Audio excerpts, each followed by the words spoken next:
The NFL and NFLPA, they have lifted all COVID-19 protocols and restrictions, meaning no testing, no masks, no monitoring players and social distancing and all that. It's just all been lifted. And I bring this up as we welcome you back to Outkick 360 because it's been a couple years since we've seen reporters in locker rooms.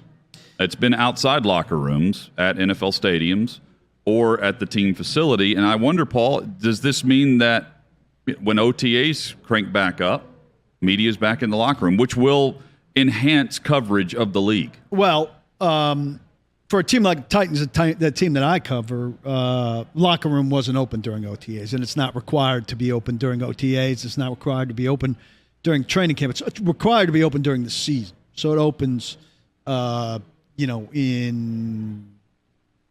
the third week of July, say. But by NFL rule, then it's open. It's but open. They could open it if they wanted to. Okay, yeah. Because they used to. Vrabel doesn't want to. Right.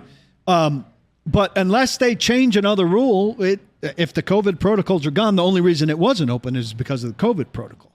Now, I'm not going to be surprised if they all of a sudden change the media rules to close it because they like it closed very much. But and they can use that as the excuse, Well, they can just say, we liked it the way it was. The players like it without you guys in there. We like it without you guys in there. We'll change it.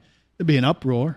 Fans won't care. But it does affect the coverage. It does. I don't care what people think about that. There are 22 guys in that locker room I counted, and the Titans went up to 91 this year. But there were 22 guys in that locker room I, quote-unquote, knew. Now, I didn't get to know. I don't know Christian Fulton. Guys that you had a personal conversation with. Yeah, second-round draft pick of the Titans 2 years ago. I don't know him. He doesn't know who I am.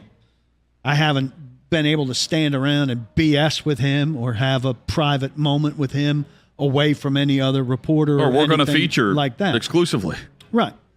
And so, I mean, that makes a difference. You've gotten the same story from a lot of people because they're working from the same conversation.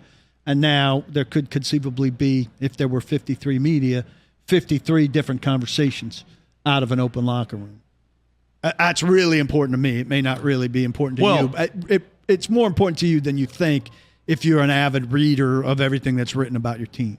Just think about it. How many feature stories have you seen over the last 2 years on guys? Not many. I think we know less about this league individually than we ever have. Yeah, because you're not having the one-on-ones, and you're scrambling to get your best content out immediately, because if you don't, someone else who was also standing right there recording it is going to do just that. Yeah, and those features are big, like you're talking about, and also little tidbits that you find out about a guy from being around him. Absolutely.